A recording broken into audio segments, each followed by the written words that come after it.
Welcome to this prog story, the story about the greatest progressive concept album ever. Hi, my name is Johan Steensland and this is chapter 1 out of 4 of this story. So if you like progressive rock music and a good story, please sit back, relax, and enjoy the ride.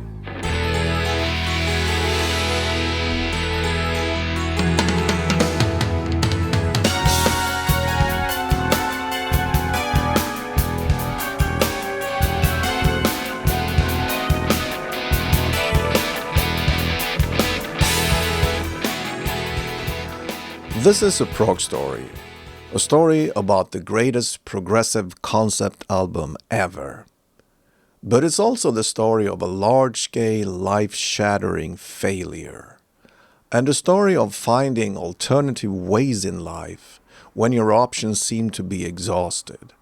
And the story of eventually turning all the ugliness of that monumental failure into something valuable and beautiful. What's that shaking in the knees? Just turn that forest into trees. Away you craft your wooden sword, and you fight through the eye of the storm. That's a leap I can't make, there's a sound I can't shake. I can't escape, it was louder than. Chapter 1. In 1985, my band Sheikh Ahmed, which never became the vehicle for fame and recognition I envisioned, had crashed and burned. Sheikh Ahmed had been more than just my band. It was plan A, for which I had put all eggs in the same basket. And over time, Sheikh Ahmed had grown into my alter ego.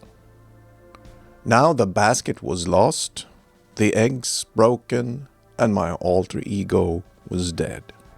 About that same time, I had broken up from my girlfriend of 3 years. I was alone. Even though those were the right decisions to leave my girlfriend and end my band, I still wrestled with those classic feelings of guilt, uncertainty, and loss. The tiny apartment I just moved into was a bit of a joke. The already too small space was inexplicably divided into 2 minimal rooms. There was no bath or shower and no kitchen. But it was all I could afford on my salary, working at a warehouse packing mail orders. However, I was young and strong, and it didn't take me long to form new plans of how to conquer my fair share of the progressive music scene. Because I needed more time for my music, I convinced my employer to put me on part-time instead of full-time. Then, I shaved, combed my hair, put on my cleanest clothes, and went to the bank. There I asked for a substantial loan. In retrospect, I'm unsure on exactly what grounds I was approved for that loan. But all that mattered was that I got it. The fact that I was now deep in the hole didn't bother me one bit. Was I naive? You bet I was. But I had this plan, this new plan A. I was going to transform one of my minimal rooms in my tiny apartment into a one-man professional recording studio. Just a couple of months later, my studio was a reality. I had spent the entire substantial loan on equipment, and I had worked around the clock together with helpful friends to build, install, and connect. And there it was. My one-man professional recording studio. It was beautiful. Wow. I was so proud. Remember, this was back in 1985, that is, way before music production turned digital. Here in my own studio, I would have all the time in the world to work on my compositions, honing my skills as an engineer and develop as a musician. The purpose of all this, and perhaps the best thing about it, was that everything was now up to me. Nobody was going to slow me down. Nobody was going to stand in my way. Now, when the progressive world suddenly was about to open all its glorious opportunities for me, when I finally had created all the necessary tools for doing what I wanted and needed, something unexpected happened. It was something that I never thought would or could happen. Remember I said I didn't care about being in the hole, that is, in debt? In the beginning, I didn't. But now, when I sat in my impressive studio, surrounded by tape machines, instruments, and a large mixing console, for some reason, that debt started to weigh down on me. And there was something to be said about the space, or rather, the lack of it.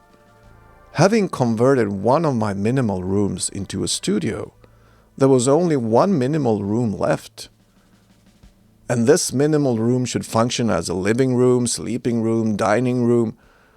That expression, the walls are closing in on me, that pretty much summed it up for me. It was cramped. Even though I was Mr. Serious, even though I thrived on the very word serious, there was something about this entire studio project that I couldn't put my finger on. Of all my serious projects, of all my attempts to become someone, this was by far the most serious. And in a way that none of my other projects felt, this one felt definitive. Looking back, I guess it was the accumulation of all these things. The debt, the cramped space, the definitive seriousness. The thing that I never thought would happen or could happen was now a fact. I had been struck by the composer's equivalent of a writer's block. Instead of feeling free, limitless, and unbounded, I felt pressured, suffocated, and lost. Sometimes I had this frightening idea that I wanted to smash the studio into pieces, just tear it down, to hell with it. It was the weirdest sensation.